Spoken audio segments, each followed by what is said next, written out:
안녕하세요. 유통경영 시간입니다. 음악 소리 들리죠?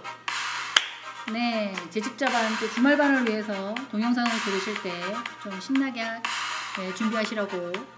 이 수업은 몇 시간짜리 수업일까요? 네, 50분짜리 수업입니다. 그래서 컴퓨터에 앉아 계실 때도 좀 힘드시겠고 유튜브로 보실 때도 힘드실 거예요. 그러니까 좀 신나는 음악으로 1분 정도는 제 몸을 좀 이렇게 풀었으면 좋겠습니다. 혹시 이어폰을 이렇게 꽂고 들으시는 분들은 목도 이렇게 살짝 움직여 주시고요. 또 컴퓨터로 스피커를 좀 하시는 분들은 스피커를 크게 올려서 들으시면 좋겠어요. 자, 노래 들으시는 분은 팝송 좋아하시는 분은 아시겠지만 이 노래는 조이의 터치 바이 터치라는 곡이에요. 아유, 뭐 영어로 팝송으로 해가지고 조이의 터치 바이 터치 치면 나옵니다. 네. 네, 1분만 저는 들려드려요. 이제 신나게 공부하시라고 준비를 해봤습니다. 유통경영을 준비하고 있는 라이프 서비스 학과의 안수경 교수입니다. 안녕하세요. 물론 만나뵌 분도 있으실 거예요. 성인학습자 지원센터장도 맡고 있기 때문에 저를 보신 분도 많으실 거라고 믿습니다. 동영상들을 많이 지원해 주셔서 동영상을 많이 준비를 하고 있는데요. 안 해본 것도 아닌데 동영상을 갑자기 인터넷 서버가 안 되고 막 이래서 막 찍다 보니까 막 두서없이 뒤에도 막 밝으시죠. 신경을 쓰입니다. 그렇지만 들으시는 데는 제 얼굴 뭐 작아서 안 보여요. 얼굴엔 뚱뚱하게 나와요. 괜찮습니다. 그냥 외모로 여러분들 만날 게 아니라 학문으로 여러분들을 만날 거라 제가 알고 제가 준비한 모든 유통 경영에 대해서 철저하게 전달만 하면 저는 된다라고 생각을 하고 있습니다. 유통 경영 이 PPT는 제가 올려드릴 거예요. 올려드릴 거니까 그대로 보셔도 되고요. 유통 경영에 좀 관심이 많긴 한데 어떻게 조금 이렇게 찾아볼 수 있을까요? 라고 하시는 분은 이제 책을 찾아보셔도 되는데요. 이 책, 제가 준비한 책이나 이런 것들은 논문에서 좀 본 게 많고 인터넷에서 좀 찾은 게 많기 때문에 이 자료만 갖고도 충분하실 거라고 저는 믿고 있고요. 그리고 정말 경영을 알고 싶어서 들으신 분도 계실 것이고 그리고 학점이 모자라서 들으신 분도 계실 거고 또 하나는 학교에 안 오고 공부할 수 있으니까 들으시는 분도 계실 것이고 되게 다양할 거라고 믿습니다. 괜찮습니다. 어떻게 됐든 간에 일단 지금 저희가 공부하는 건 뭐죠? 유통 경영 관리입니다. 그래서 그거에 대해서 충분하게 말씀을 드릴 거예요. 근데 이거 하다 보면 또 이렇게 막 짧게 끊으려고 엄청 노력을 하고 있는데도 50분이 후다닥 가는 거나 제가 다 전달을 못하는 경우도 사실 있어요. 근데 이건 안 중요해 라고 하는 건 여기서 끊고요. 50분 안에 전달 드리는 게 그렇게 쉽지 않거든요. 그리고 또 말을 또 천천히 나름대로 알아들으실 수 있도록 하다 보니까 제가 준비했던 걸 모두 다 전달할 수는 없더라고요. 그래서 이제 수업 시간에 있는 걸 일단 말씀을 드리고 첫 시간이니까 기간 안에 잘 들으셔야 합니다. 그리고 나중에 이제 출석에 대해서 말씀을 드리겠습니다. 자, 유통의 개념에 대해서 얘기하고 있는데요. 근데 기업들은 유통 경영을 그렇게 막 예민하게 생각하지 않습니다. 근데 받는 고객들은 유통에 대해서 엄청나게 신경을 쓰고 있죠. 언제 결제를 했는데 언제 오는 거야? 어디 물류센터에 와 있어? 어디까지 집합장에 와 있어? 우리 집에 왜 빨리 안 와? 막 이렇게 핸드폰을 보시고 조바심을 내죠. 근데 결국에는 유통 경영을 기업에서 막 이렇게 신경 쓰는 이제 시대가 왔잖아요. 저희가 원하지 않던 코로나 때문에 그러다 보니까 지금 배민 뭐 이런 데가 막 뜨잖아요. 결국에는 유통 경영을 통해서 기업의 경쟁력에 어느 정도 빨리 가느냐, 어느 정도 하느냐. 쿠팡 시켰더니 뭐가 금방 오더라고. 아니야, 쿠팡 위치에다가 음식을 시켰더니 금방 오더라. 애들이 사이트를 깔았는데 배민에서 오니까 뭐 엄청나게 막 이런 얘기 하시잖아요. 그래서 기업들이 어떻게 보면 수많은 이런 고객들의 니즈를 다 충족시킬 수가 없습니다. 그래서 이제 유통이라는 걸 통해서 많이 유통 경로와 유통 기관과 그리고 우리나라의 특성상 제조업, 도매업, 소매업 이렇게 나눠져 있잖아요. 이제 그런 걸로 통해서 소비자의 그 만족도를 좀 높이려고 즉 기업이든 일반 중개상이든 도매업이든 뭐겠어요? 최종 소비자의 상품이나 서비스에 대한 욕구를 효과적으로 어느 정도 느끼느냐. 생산자는 생산자에 맞게, 도매자는 도매자에 맞게, 또 소매자는 소비자에 맞게끔 그 기관의 적절한 조합이 이루어져야지만 상호 협의 간에 뭔가가 이루어질 거잖아요. 그래서 한쪽만 너무 빨리 간다고 해서 지금 만들지도 않았는데 뭐가 그렇게 급해. 뭐 이럴 수도 있으니까. 그래서 여기 보면 유통은 생산자로부터 소비자에게 상품이나 재화나 제품의 용량이나 이런 것들을 원하는 시간에, 원하는 장소에, 소유하는 것에, 형태에, 이런 것에 생산과 소비를 이룰 수 있는 그런 사회적인 이동 관계의 모든 경제 활동이다 라고 개념을 하고 있습니다. 어떻게 보면 좀 넓은 의미에서는 어마무시하죠. 외국에서 들어오는 것도 유통이죠. 우리가 무역수지라고 얘기를 하지만 컨테이너 이만한 박스에다가 싣고 들어오잖아요. 그런 것도 좀 생각해 보시고, 그리고 또 작게는 내가 인터넷으로 뭐를 시켰을 때 소비자 만족으로 인해서 조금 어머 여기는 배달비가 3,000원이야. 어머 여긴 뭐 이렇게 비싸? 어머 30만 원씩 샀더니 공짜로 보내주네. 뭐 이런 거 있잖아요. 이제 그런 역할을 하고 기업들이 또 다 알고 있죠. 왜냐하면 하나를 딱 이렇게 원래는 기본적으로 취지는 이 유통이 발달되기 전에는 멀리에 있는 건 당연히 그렇게 해야 되겠지만 대부분은 어떻게 해요?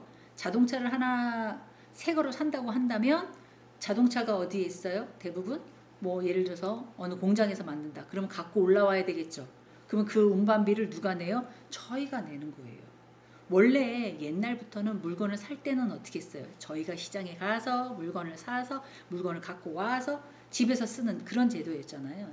근데 지금은 시간상, 지리상, 또 이렇게 사회 환경상 유통이 활발하게 되어 있다 보니까 기업에서는 이런 것들을 상품화 만들어서 빨리 배달할 수 있게끔, 빨리 무언가를 전달할 수 있게끔 그렇게 얘기하죠. 그래서 생산하는 입장에서 본다면 형태와 어떤 구조 같은 걸 만들어 놓고 이거 이렇게 해서 빨리 이렇게 해야지 보낼 수 있어. 뭐 그리고 유통에는 일단 너무 오래 걸리면은 또 싫어하지 않으실까요? 시간에 공간에 뭐 그런 거에 대해서 형태에 이런 거는 어떤 내가 거기를 가지 않고 3,000원을 내도 배달비를 내도 내가 괜찮아. 이런 교환의 가치가 느껴져야 구매하는 거잖아요. 그런 것도 기업에선 본다는 거죠. 근데 왔어요? 나한테 사이즈가 안 맞았어요? 왔어요? 불량이에요? 뭐 이런 거면 또 반품을 해야 돼. 반품하면 그대로 가져가는 게 아니라 한참 또 시간이 걸렸다가 가져가서 만들어서 맞교환해서 또 갖고 오고 뭐 이런 형태잖아요.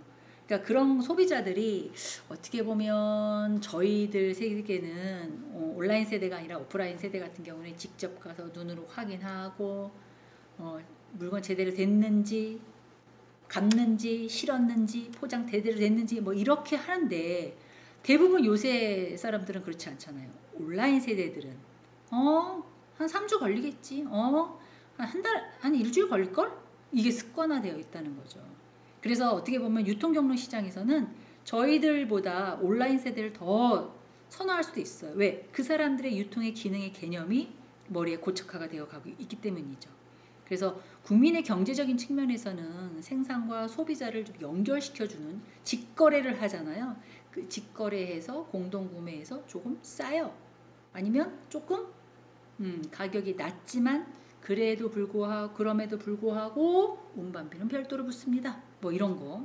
그리고 한 사람한테 운반비를 받지만 결국에는 많은 사람들이 뭐 10개 사는 사람이 있고 20개 사는 사람이 있고 그걸 개별적으로 뭐 100개 사는 사람들이 있고 막 이렇잖아요. 한꺼번에 구매하는 게 아니라 따로따로 산다면 기업의 입장에서는 그게 이익 추구가 될 수 있는 게 아니죠.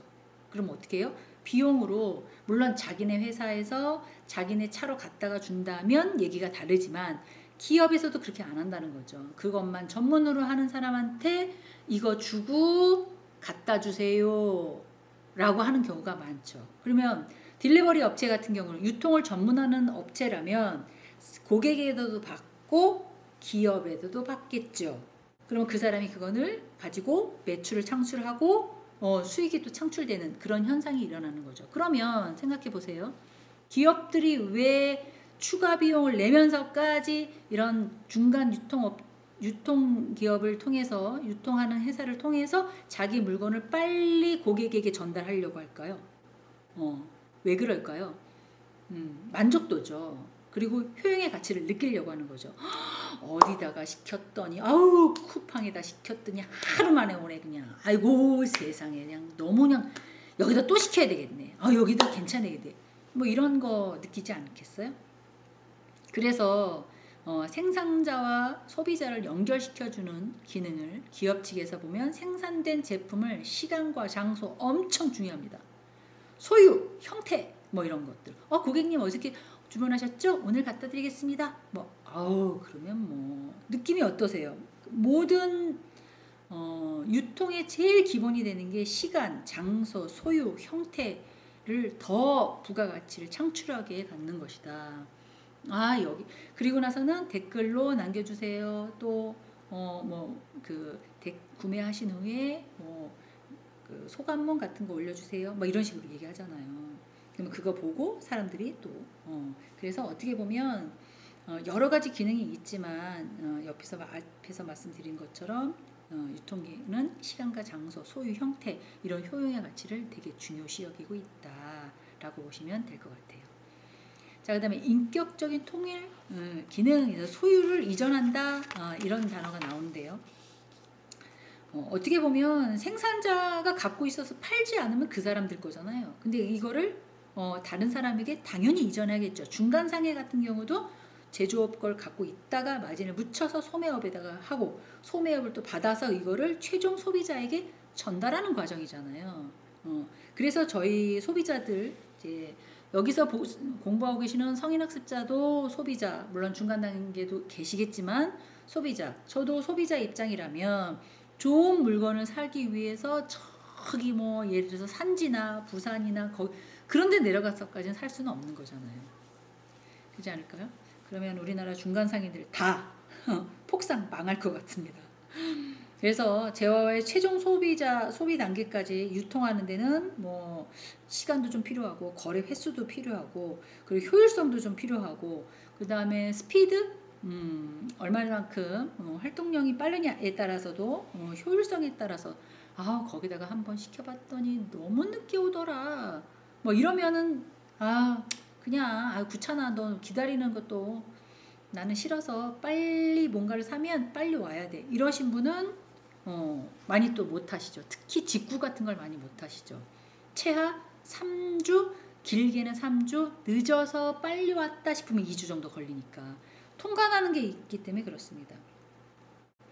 그런데 내가 만약에 직접 거기 가서 사야 된다 그러면 비용이 많이 들잖아요. 그걸 거래 비용이라 그러는데 그 거래 비용을 줄이고 시간을 소모하면 그만큼 또 앉아서 뭔가를 받을 수 있는 조금 심리적으로 여유가 좀 있어야 된다라는 게 제 생각입니다.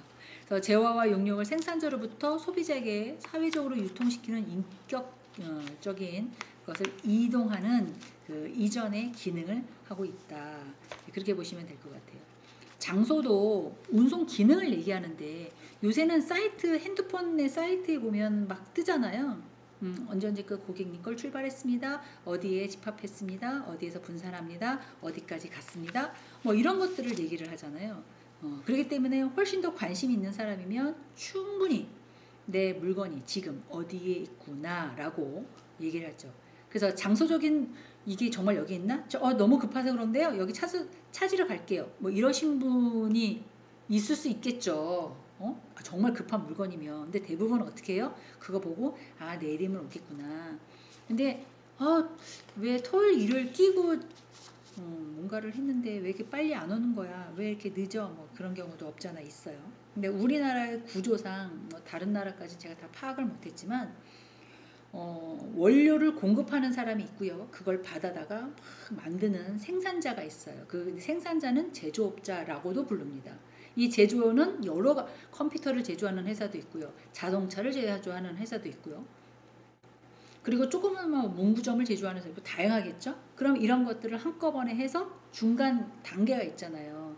어디 가니까 문구점이 있더라. 어디 가니까 뭐 자동차 전시장이 브랜드별로 있더라. 뭐 이렇게 저희가 알고 있듯이 아니면 뭐 킨텍스나 이런 데 가보면 이렇게 행사를 하고 있으니 와서 보세요. 뭐 이런 데도 있고 이제 그런 걸 통해서 중간상이라고 한다면 그 사람들 통해서 저희가 보고 소비자에게 전달하는 것이 경로의 수준 그리고 유통의 기관이라고들 표현합니다. 그래서 지금 말씀드렸던 인격적인 통일 기능의 사회적인 불일치를 극복한다라고 하는 것들은 어떻게 보면 유통기관의 활동이나 이런 것들을 다 수집해서 구매해서 분산시켜서 판매와 판매 거래를 어떻게 하자라는 것도 좀 생각해 봐야 되고요. 그리고 운송 기능 같은 것도 생각해 봐야 되고요. 그리고 연휴가 끼거나 아니면 뭐 주말이 끼거나 막 이럴 경우에는 또 어떻게 보관하느냐. 왜? 그게 곧 상품이니까. 작고 조그만 거는 괜찮죠. 근데 뭐 크고 뭐 이런 거 비행기라든가 선박이라든가 또 뭐가 있을까요? 자동차라든가 트럭이라든가 기차 칸이라든가 뭐 이런 것들은 별도로 있겠죠. 보관하는 데가. 이런 것들을 통해서 기간적인 기능과 보안 기능 같은 것들을 하고 있다라고. 그래서 이런 것들을 어떻게 보면 잘 조절하는 기능, 그것들이 유통 경로를 결정하는 결정 요인이 될 수도 있다라고 보시면 될 것 같습니다. 또 하나는 양적 통일 기능에서 수량적 불일치라고 하는데요. 이거는 대량 생산하고 소량 소비자. 옛날에는 산업혁명이 일어날 때는 무조건 많이 생산을 했어요. 그러다 보니까 생산한 것보다 소비가 형태가 덜해요. 그래서 끼어넣기 팔고 미리 사는, 계란이 떨어졌으면 계란 가서 하나 사갖고 와서 해 먹고 또 떨어졌으면 가서 사오고 이런 소비의 형태였단 말이에요. 근데 그게 바뀌었죠. 한꺼번에 사갖고 와서 이렇게 저장하는 그런 형태잖아요. 어차피 가서 또 쓸 건데 이건 우리 집에 자주 쓰는 거니까 몇 개 사다 놓지 뭐 이런 형태로 바뀌어가고 있었잖아요. 아마 지금 이 동영상을 들으시는 분들도 거의 그러지 않으실까요? 예를 들면 뭐 우리 집은 두 사람밖에 없으니까 4kg 하나 사 먹어야지. 그러면 뭐 일주일이면 다 먹게 됐잖아요. 꼭 뭔가가 재료가 없을 때 어때요? 더 많이 쓰게 돼. 저 같은 경우는 그렇습니다. 무슨 정수기야. 매달 얼마씩 내는 것도 귀찮은데. 정수기 필요 없고 그냥 3다수 사다 먹어야지. 그래서 이제 한 무겁게 힘들게 물을 하나 사왔어요. 이상하게 또 물병 보니까 물을 엄청나게 먹게 돼. 뭐 그런 거 있잖아요. 그러니까 요새 소비 형태는 어때요?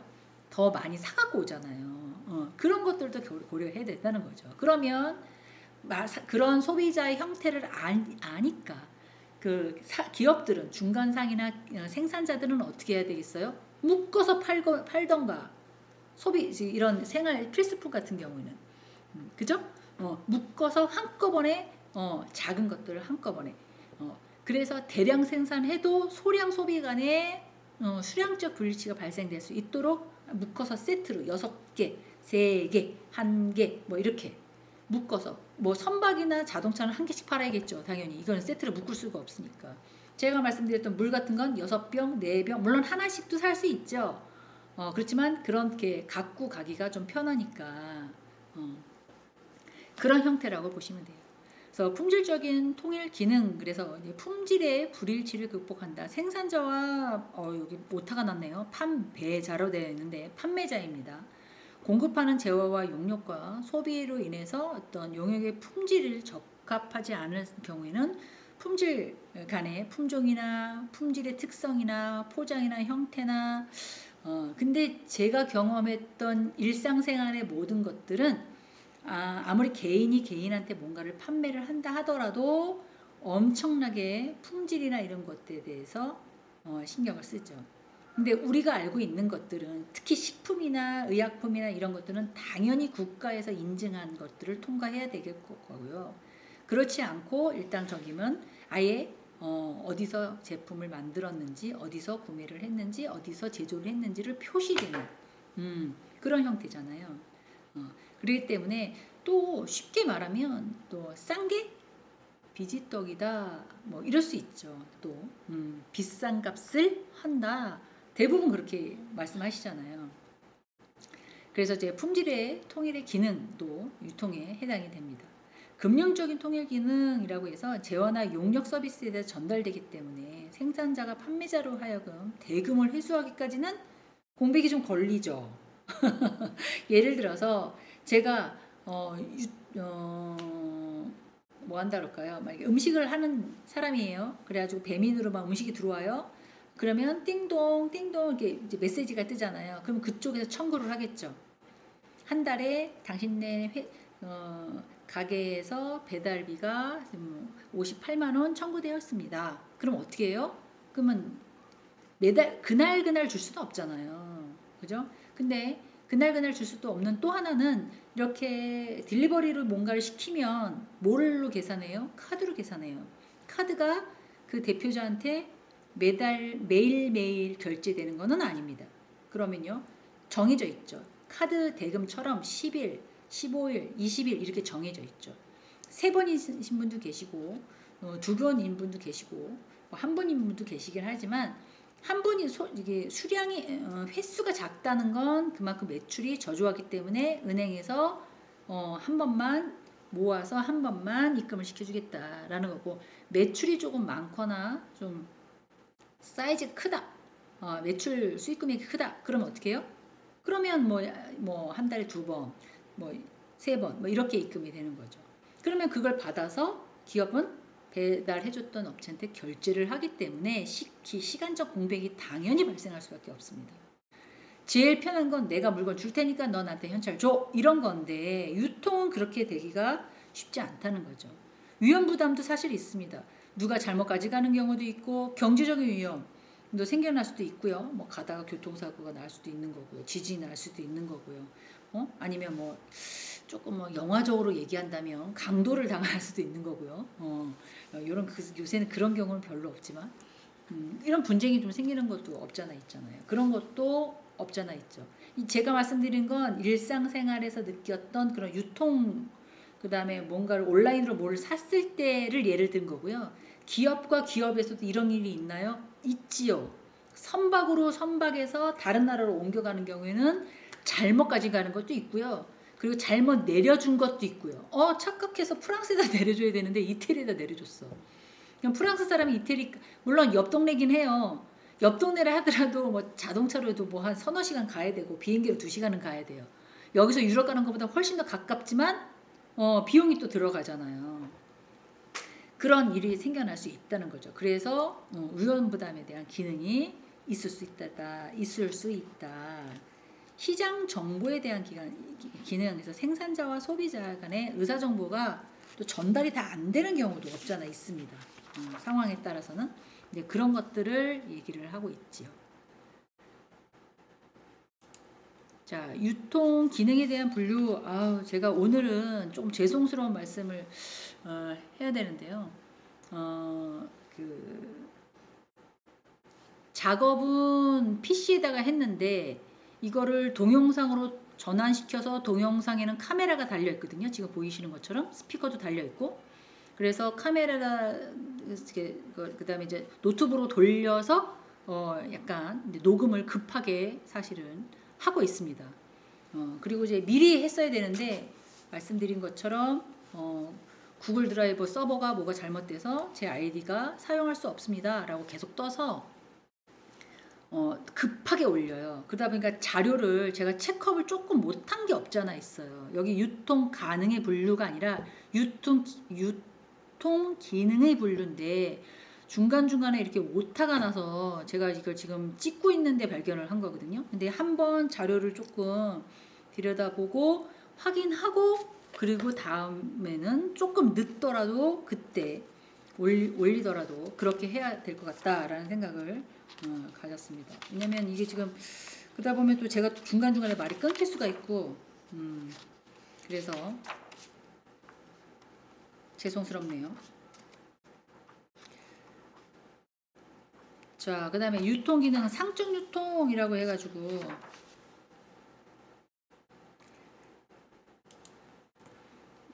이 재화와 용역의 매매나 소유권 이전인 것을 대부분 상적 유통이라고 얘기하죠. 일반 사람들은 이제 상기업이라고 얘기하는 게 물건을 갖고 와서 뭔가를 이렇게 넘겨주는, 판매하는, 뭐 그런 거를 의미합니다. 물적 유통이라는 것은 상적 유통과 좀 다르긴 하는데요. 운송이나 보관이나 포장이나 하역 이런 것들을 해주는 걸 활동을 물적 유통이라고 얘기를 합니다. 왜 어떤 걸 중요한 걸 보낼 때 포장이나 보관 같은 걸 되게 잘해야 되고요.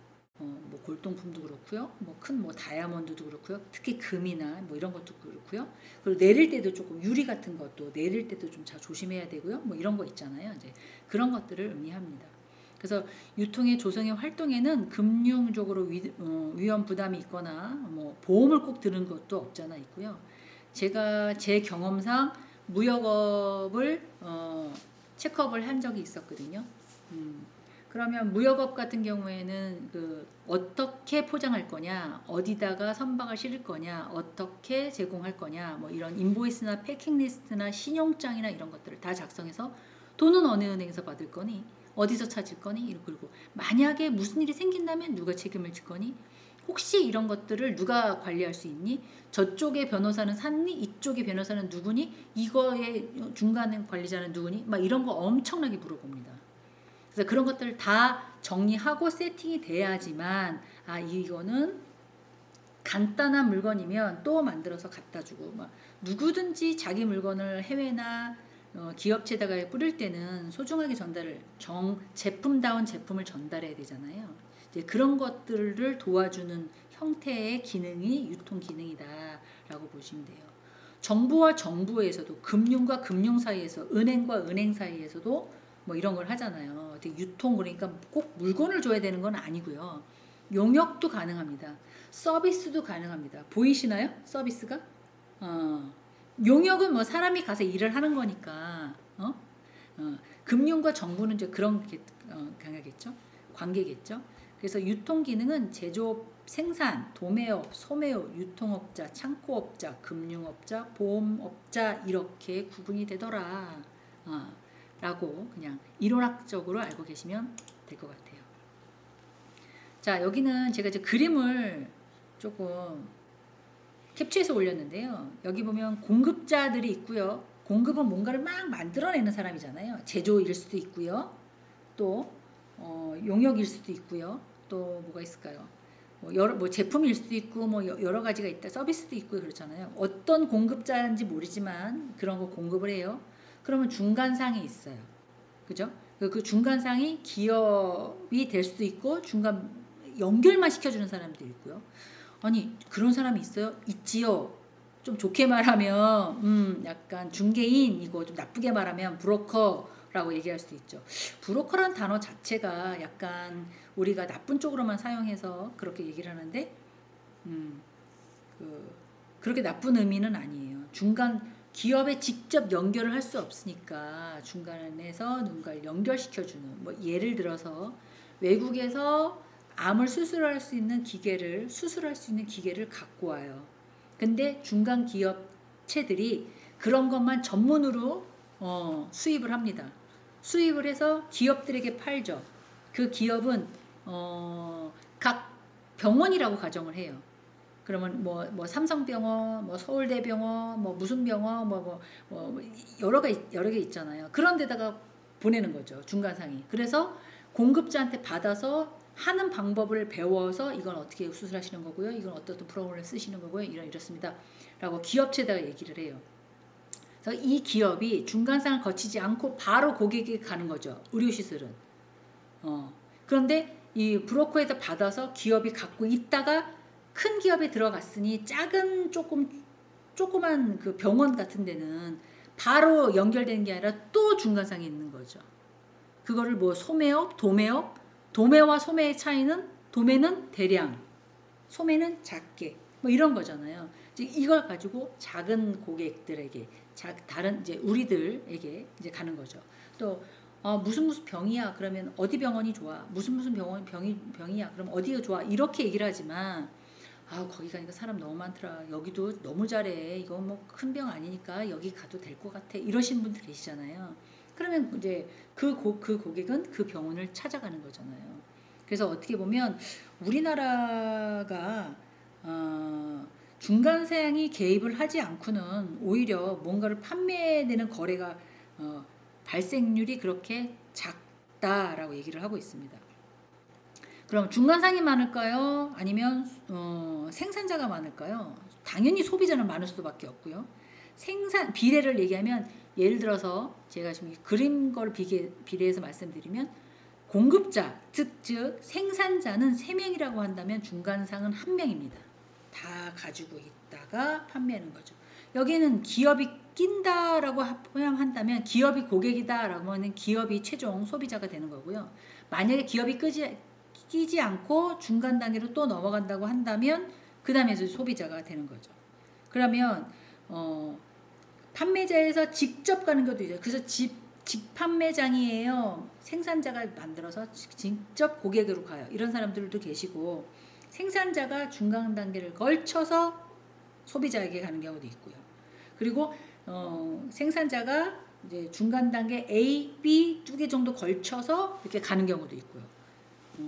그래서 어떻게 보면 뭐가 더 좋아요? 라고는 말씀드릴 수 없지만 제품에 따라서 재화와 용역에 따라서 또 그 어떤 서비스냐에 따라서도 다르다. 그러니까 최적의 몇 번 거래했느냐에 따라서는 중간 상인이 어느 정도 하느냐에 대한 문제점이다 얘기를 하고 있어요. 그래서 생산과 소비자가 최적을 연결시켜주는 중간 상인들이 어떤 효과를 갖는지를 연구하시는 분들도 없지 않아 있습니다. 아무리 찾아봐도 도저히 이거는 중간상 끼지 않으면 도저히 살 수가 없어. 이런 제품도 없지 않아 있고요. 일부러 중간상을 끼시는 분들도 계세요. 왜? 믿을 수 없으니까. 좀 어렵다고 생각돼서 이건 혼자 하니까 위험부담이 있네. 이건 안 되겠네. 그래서 소비자 입장에서는 아까 처음에 말씀드렸던 것처럼 중간상이 끼냐 끼지 않느냐에 따른 소비자의 공간 효용, 시간 효용, 그리고 극대화를 어느 정도 할 수 있느냐. 즉 중간상이 몇 번의 횟수에 따라서 얼마만큼 거래 비용에 따라서 좀 달라지느냐, 뭐 이런 것들도 알 수 있다는 거죠. 그래서 이제 과거에는 막 판매된 사람한테 직접 막 갔었는데 너무 시간적, 공간적, 거리적으로 너무 머니까 이제 이렇게 현대에는 이런 식으로 주고받는다라고 보시면 될 것 같아요.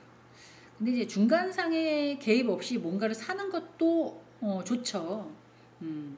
근데 이제 판매자와 구매자가 바로 가격을 결정해 버리거나 대금 지급을 하거나 이러면 너무 좋은데 뭐 기업이 일반적인 지식이 없는 소비자를 바로 맞대응하기란 소비자가 약간 뭐라고 표현을 해야 될까요?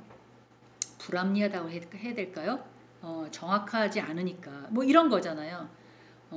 이렇게 표현하기 좀 그런데 제가 뭔 일이 있어서 법원에다가 소송을 걸었어요. 근데 변호사보다 뭐 서류 작성, 요식행위를 제가 다 할 줄 알아요.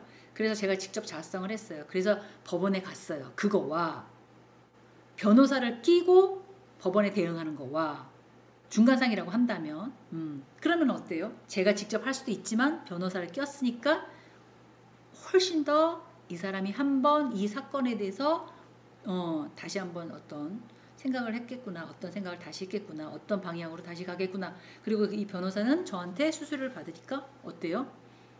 승소하려고 막 노력을 하겠죠. 그런 단계라고 보시면 될 거예요. 그래서 만약에 이런 거래가 없다면 당연히 거래 비용은 줄겠죠. 하지만 여러 가지 불편함이 있을 거라고요. 그걸 비효율적이고 아유 내가 앉아서 사도 되는데 아유 중간산 안 끼려고 내가 저기까지 갔다 왔어. 이거 발품을 팔아야 되나 막 이러실 거예요. 기업들도 그렇고 고객들도 그렇고. 그래서 이런 것들이 시스템화되어 있어요. 지금은. 그래서 거래 조건, 거래 시기, 거래 방법 이런 것들을 표준화 시키려고 말을 하죠. 이거는 정가입니다. 이거는 꼭 뭐 해야 됩니다. 아니 이거 어디서 만들어가지고 3만 원에 파는데 여기서는 왜 5만 8천 원에 팔아요. 너무 마진 많이 남겨 먹는다. 뭐 그런 얘기 하잖아요. 그래서 뭐 거래 조건이나 표준화 이런 것들이 이제 선행이 돼야 될 것 같고 그래서 우리가 어떻게 해요? 조금 비싸더라도 좋은 제품에 좋은 품질에 믿고 살 수 있는 것들을 찾아가시잖아요. 예를 들면 뭐 창고형 한꺼번에 살 수 있는 거 싸니까 창고형에 있는 마트 아니면 그래도 우리 동네에 있는 게 제일 아니야 어디 가보니까 더 괜찮더라 뭐 이렇게 가시잖아요. 그렇게 하는 이유가 이런 것 때문에 거래를 일상화시키고 이런 거래 조건을 표준화시킬 수 있는 표준화되어 있는 장소를 고객들이 찾아간다. 밑에 있는 것들은 중간 상이 존재하는 이유에 대해서 적어놨습니다. 왜냐하면 효율성 제고다라고 저는 한마디로 말하고 싶습니다. 그래서 유통경로가 이렇게 약간 단계별로 약간 형성되어 있는 것들은 효과적인 유통경로를 갖춰야 하지만 몇 가지 또 성립되는 조건도 있고요. 고객도 편하고요. 만약에 문제가 생길 때는 제가 가지고 왔던, 제가 구매했던 그 장소, 중간상이죠. 소매업일 수도 있고 도매업일 수도 있지만 거기 가서 얘기하면 훨씬 더 낫잖아요. 그러면은 직접 가셔야 되는 입장이 되는 거니까. 그래서 중간상이 개입하지 않고는 대부분의 힘들다. 생산자 입장에서도 그래요. 뭔가를 막 만들었어요. 근데 이거를 소비자한테 어떻게 하냐고요. 지금은 뭐예요? 인터넷, 홈페이지, 인스타 뭐 이런 거잖아요. 그것도 어느 정도 팔로워가 있어야 되고 어느 정도 이렇게 광고 효과를 봐야 되잖아요. 그러려면 내가 직접 마케팅을 해야 되는데 그런 사전 조사를 다 어떻게 해요? 여기가 경기 북부예요. 북부 사람이 예를 들어서 뭘 더 좋아하더라? 여기는 남부 사람들보다 뭐를 더 하더라? 지역상 여기가 조금 더 춥다고 가정을 한다면 뭐가 더 얇은 브라우스나 뭐 이런 것도 입으시겠지만 뭐 패딩이나 예쁜 얇은 패딩이나 이런 게 더 잘 나가던가 아니면 또 건조하니까 방한복 같은 게 좀 더 잘 나간다든가 뭐 의상을 구입하는 입장에서는 그러지 않을까요? 그러면 아이템을 잡기가 이 지역과 여기에 맞는 마케팅을 할 수 있는 그런 걸로 제품을 만들겠다라고 컨셉을 잡는 거잖아요. 그래서 단순하게 이렇게 제품을 만들어서 뭔가를 인스타그램에 올려서 뭔가를 팔아야지라는 개념보다는 어떻게 유통 경영을 할 거며 어떻게 소비자에게 팔 거며 공급자 입장에서 생각을 해야 된다는 거고요. 기업 입장에서는 어떤 제품을 어떤 식으로 고객에게 전달해야지만 훨씬 효과적이냐 이런 거 생각해야 될 거고요. 고객 입장에서는 내가 직접 가서 뭔가를 사는 것이 아니라 여기 밑에 나와 있는 것처럼 주부 1, 2, 3, 4 라고 한다면 쌀, 고기 이렇게 중간상을 통해서 사는 게 한꺼번에 딱 가서 쭉 보면 그 자리에 다 살 수 있어. 그죠? 근데 쌀집을 저기까지 가야 돼. 농협까지. 차 끌고 가야 돼. 고기는 또 저기 또 축산업까지 가야 돼. 야채 사러 농수산물 시장까지 가야 돼. 이거 너무 힘들잖아요. 그래서 중간상에 마트라는 곳이 오늘은 야채가 좋아요. 보니까 야채 많이 가져가세요. 오늘은 고기가 좋은 게 들어왔어요. 고기 가져가세요. 뭐 이렇게 얘기해 주잖아요. 거기다 대고 고기 많이 사왔다고 나한테 팔려고 그러는구나. 뭐 이렇게 생각하면 어쩔 수 없는 거고요. 근데 파는 사람 입장에서는 오늘 고기가 좋은 게 들어왔으니 소비자한테 팔려고 마케팅을 한 거다. 당연한 거 아니겠어요? 근데 이제 어느 정도 되셨으니까 나이가 어느 정도 되시고 훨씬 더 사회 경력이 많으시니까 일단 학생들보다는 물건을 볼 때 이게 정말 좋구나 이건 뭐 어떻구나 느끼시잖아요. 그렇게 구매를 하는 거죠. 요 밑에 중간상에 예제가 나와서 그런 형태라고 보시면 좋을 것 같습니다. 자, 여기도 유통경로의 유형이라고 있는데 소비자하고 생산자하고 바로 다이렉트로 연결시켜주는 것도 있을 수 있죠. 중간에 이렇게 이 사람과 저 사람 끼지 않고 그런 게 있을 수 있다는 거죠. 그리고 생산자와 소매자, 소비자랑 연결시켜 주는 것도 있고요. 도매상이 끄는 것도 있고요. 그리고 도매상을 핸들링할 수 있는 중매인 같은 것도 있을 수 있고요. 혹시 집 같은 거 거래하실 때는 어떻게 거래하세요? 집 같은 거, 저 집주인 착해. 내 저기 가서 당신 집 살래. 그 사람이 10억 불러. 무슨 10억이야. 여기 똑같은 동인데 거기는 8억 9천에 나왔대는데 미친 거 아니야? 1억 천이나 더 받고 앉았어. 이렇게 싸울 수 없잖아요. 그럼 누가 껴야 돼요? 부동산이 끼잖아요. 이 사람은 10억에 내놓은 이유가 있다. 뭐가 수리를 했고 집이 좋으니까 10억이 내는 거고 저 사람은 수리를 하지 않았기 때문에 8억 9천에 내놓은 거다. 그럼 싸게 사서 당신이 수리하던지 수리된 걸 사던지 본인이 알아 결정을 해라. 중간상에서 이렇게 얘기를 해주잖아요. 그 또 하나는 내가 여기서 살고 있지 않은데 다른 부동산에 가서 사고 싶어요. 근데 이 부동산이 그 물건을 갖고 있어. 그럼 부동산이 몇 개 껴요? 2개 끼는 거예요. 물론 수수료를 양쪽에 내는 건 아니지만 알아서 그 사람들이 수수료를 쉐이브해서 가져가겠죠. 그러면 몇 개 낀 거예요? 여기 중개사 하나, 저쪽 중개사 하나, 이쪽 중개사는 저쪽 집에다 얘기할 거고 이쪽 중개사는 나랑 얘기하고 그래서 서로 합의봐 가지고 네 사람이 매매가 이루어지는 거잖아요. 그런 경우 있을 수가 있죠. 그리고 소매 세 번째 칸이 도매, 소매, 소비가 제일로 많이. 예를 한번 들어볼게요. 자동차 좋아하시니까 독일에서 판매되는 아우디가 한국에서 인기예요. 그럼 아우디만 전문으로 수입하는 회사가 분명히 있을 것이고요. 그 수입업들이 직접 파는 경우도 없잖아 있지만 어디다가 해요? 독일 차를 파는 데다가 뿌릴 거라고요. 뭐 한성자동차라든지 뭐 거긴 벤츠만 파나? 하여간 저도 이름은 잘 모르겠는데 그런 회사에다 팔 거라고요. 그러면 그 사람들이 갖고 있다가 무슨 뭐 모토쇼라든가 어떤 이렇게 약간 마케팅 전략을 세워가지고 소비자에게 전달해서 한다든지 뭐 이렇게 할 거라는 거죠. 그럼 몇 개가 낀 거예요? 독일 제품인데 우리나라의 생산업자를 끼고 소매업자 끼고 그 다음에 소비자가 한테 가는 거잖아요. 그런 형태로 어떻게 보면은 이제 산업용품도 마찬가지입니다. 대리상이나 이건 이제 유통 경로에 우리가 알고 있는 일반적인 흐름을 말씀드린 거고 옆에 같은 경우는 산업용품에서 일어나는 것들을 말씀드리는데 그렇게 크게 다르지 않습니다. 일반 우리가 생활하는 그런 유통 경로와 기본적으로 산업용품을 사는 유통 경로는 그렇게 다르진 않아요. 단 얼마만큼 많은 사람들이 사느냐. 근데 이 고객이 이 산업용품을 사서 어떻게 해요?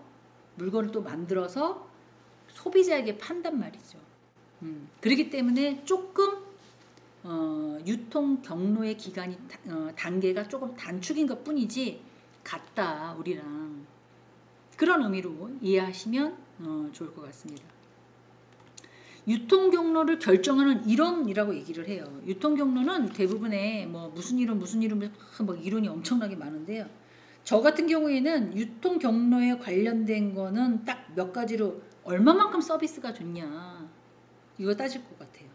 그리고 마케팅 비용이 얼마냐, 부가적인 요인이 있을 수 있느냐 없느냐. 이 어떻게 보면은 유통 경로 서비스 수준이라고 한다면 사는 사람이 정해져 있다는 거예요. 아까도 산업하고 일반하고 나눠져 있었잖아요. 그림이 전 단계. 그러면 그 고객의 유통 경로를 추구하는 수준이 분명히 있을 거라는 거죠. 그래서 이걸 막 연구한 사람들 얘기 여기 다 읽어보시면 뭐 외국 사람 얘기도 나오는데 그건 별로 의미가 없고요. 얼마만큼 그 제품을 수요자에게 부합시키게끔 다양한 시장에 수행을 해서 이런 것들을 이제 이런 식으로 유통하는 게 좋아요 라고 하는 게 제일 중요하다라는 게 결론이에요. 다시 말하면 경로 구조자들이 장기적인 어떤 걔네들도 계속해서 기업을 활성화시키고 유지시켜야 되잖아요. 그러면 소비자 탐색 입장에서는 대기 시간이 너무 길어. 무슨 이걸 하나 전달받는데 이렇게 오래 걸려. 그리고 뭐 특히 시간이죠. 시간을 짧아야 됩니다. 그래서 고속도로에 지나가시면은 유통이나 화물, 그다음에 창고들은 고속도로를 빨리 탈 수 있는 중간, 뭐 하남이라든가 성남이라든가 제가 기억하기에는 뭐 이렇게 그런 데다가 이렇게 창고형으로 갖고 있죠. 이게 인천으로 갈지 부산으로 갈지 대전으로 갈지 서울로 갈지 경기로 갈지 아무도 모르니까 중간 단계에 있는 거죠.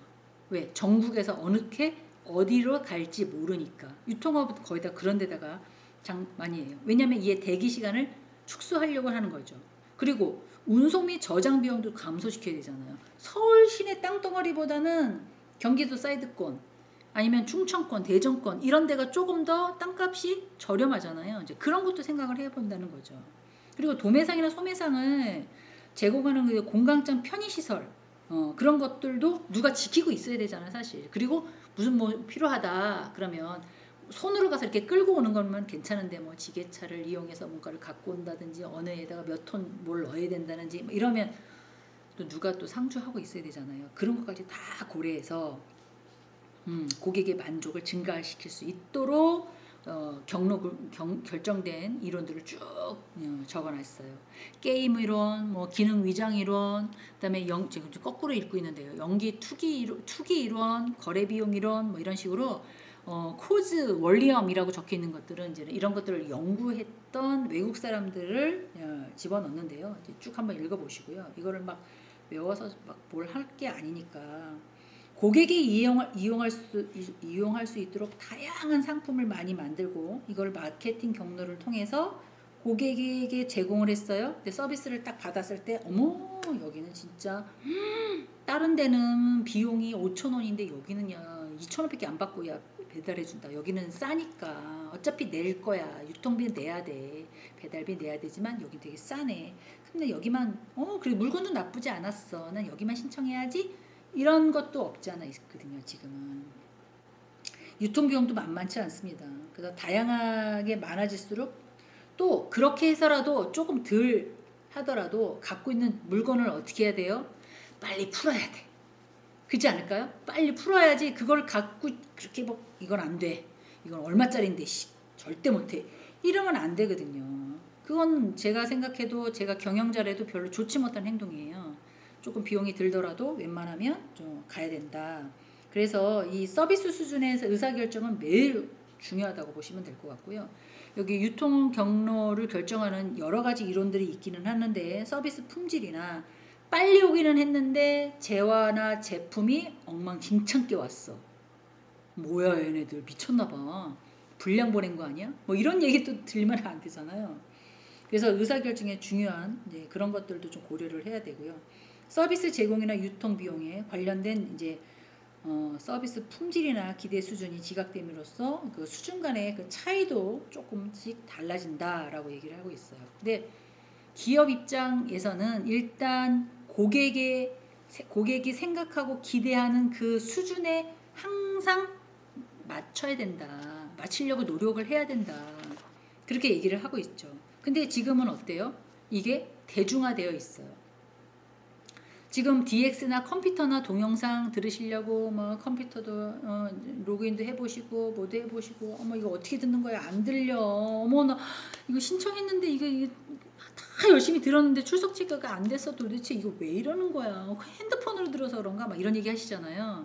DX로 할 수 있는 모든 것들이 지금 유통에 적용이 되기 때문에 DX나 컴퓨터는 웬만하면 다 들으셔야 돼요. 시간을 빼서라도 다 들으셔야 됩니다. 그래야 공부도 물론 되지만 사회생활 하실 때도 훨씬 도움이 되실 거예요. 유통 경영, 유통 이 관리 경영은 이제 학교의 입장에서 만들기에는 산업체 분이 많이 들어오셨단 말이에요. 산업체라고 생각한다면 회사를 다니시거나 지금 직장을 다니시거나 똑같나? 사업체를 운영하시거나 직장을 다니시거나 아니면 뭐 자기 사업도 사업체니까 둘 중에 하나 아니면 식구들하고 같이 사업을 하시든가 뭐 이런 것들이 대상이 되시는 분들을 중심으로 이 정도 수업은 들으실 수 있겠거니 라고 해서 유통 경영이라는 걸 올려놨어요. 이거 말고도 경영 쪽에 있는 수업들을 많이 열어놨습니다. 사실 왜냐면 나는 이런 거 몰라요. 잘 몰라요. 사회복지사를 따신다 하더라도 운영할 수가 있거든요. 그런 걸 관리를 해야 되니까 소기업을 운영하든 큰 기업을 운영하든 아니면 지금 갖고 계신 기업을 더 크시든 그거는 잘 모르겠지만 모든 성인학습자가 경제활동을 했을 때는 경영이라는 단어가 빠지면 사실 안 됩니다. 그래서 그런 것들을 되게 다양하게 열어놨고요. 그리고 이제 시대가 좀 바뀌었잖아요. 여러분들 잘하시고 20대는 이런 컴퓨터가 활성화가 되지 않았어요. 근데 지금은 되게 활성화되어 있잖아요. 그래서 그런 것들을 중심으로 많은 것들을 좀 깔아놨으니까 중심적으로 좀 들으시면 좋겠다라는 게 제 생각입니다. 그리고 과제나 이런 것들은 사실 제가 뭘 어떻게 해야 되겠다라는 걸 아직 컨셉을 잡지 않았어요. 지금 뭐 자료를 만드는 것도 너무 급했고 그 다음에 녹음하는 것도 너무 급했고 그리고 이제 미리 해야 되는데 이 서버가 갑자기 학교가 약간 홈페이지를 업그레이드 시키면서 저희 서버들을 다 다운 시켜버린 거예요. 그래서 올릴 수가 없어서 학교에서 인터넷이 안 되니까 녹음도 안 되고 아무것도 못 해가지고 지금 늦게 올리는 부분도 없잖아 있거든요. 그래서 조금 늦은 감이 없잖아 있습니다. 그래서 다음 시간에는 제가 준비를 해서 어떻게 운영을 할 거며 어떻게 할 건지 구분해서 말씀드리도록 노력을 하겠습니다. 단 하나 지금 머릿속의 컨셉은 수강 신청을 다 하셨잖아요. 하신 것만 들으실 수가 있으니까 수강 신청을 다 하시고 중간 과제, 기말 과제를 이렇게 2번 받을까 생각 중입니다. 그렇게 해서 저 다 들었는데 이게 뭐가 잘못됐나 봐요. 왜 이게 등록이 안 됐는지 잘 모르겠어요 라고 물어보시면 제가 도와드릴 수가 없어요. 제가 이걸 보니까 자료를 보니까 거의 한 40명, 50명 가까이 들으시거든요. 그러면 누가 저 깜빡 잊어버리고 이걸 했는데 이걸 체크를 안 해가지고 저 체크도 안 해요. 그냥 쭉 듣는 걸로만 해놨어요. 그런데 듣긴 들었는데 내가 이걸 잘 못해서 이거 출석했는데 애들을 돌려주세요 막 이러신 분 엄청 많았어요. 그러면 정상적으로 들으시는 분이 제가 도와드릴 수가 없어. 그러니까 동영상도 수업이거든요. 정확하게 잘 들으실 수 있도록 하셔야 돼요. 학교에 안 오시는 대신 수업 철저하게 정확하게 듣기, 지각결석하지 않기. 그리고 제가 일주일 이상은 열어놓는다고 말씀드렸어요. 근데 그 기간을 넘기시면 절대 안 됩니다. 미리 들으시면 너무 좋고요. 그리고 과제물 제대로 내기. 그리고 과제물을 보면 이분들이 제가 지금 여기서 수강하시는 분들을 한 번도 안 뵈고 얼굴 모르고 이름 모르고 지금 출석부도 안 뽑았거든요. 모르고 제가 지금 평가를 하는 거잖아요. 저 인사했잖아요. 누군데 몰라요. 할 수 없어요. 그러니까 주어진 시간 안에 잘 들으시면 될 것 같습니다. 50분 수업이에요. 근데 오늘 첫날이라 다른 데는 OT 하는데 동영상은 OT 할 수 없습니다. 그냥 수업 쭉 가야 돼요. 제 얼굴이 찌끄맣게 나가서 하면 안 보이네요. 제 얼굴 보지 마세요. 자료 많이 보시고 귀로 잘 듣고 이게 지금 무슨 내용이구나 그리고 다시 한번 읽어보시고 그러면 좋겠습니다. 네, 하여간 건강 조심하시고 다음 시간에 또 뵙겠습니다. 제 수업 많이 들으실 수 있어요. 근데 패턴 다 똑같아요. 네, 즐겁게 학교 생활 하셨으면 좋겠습니다. 감사합니다.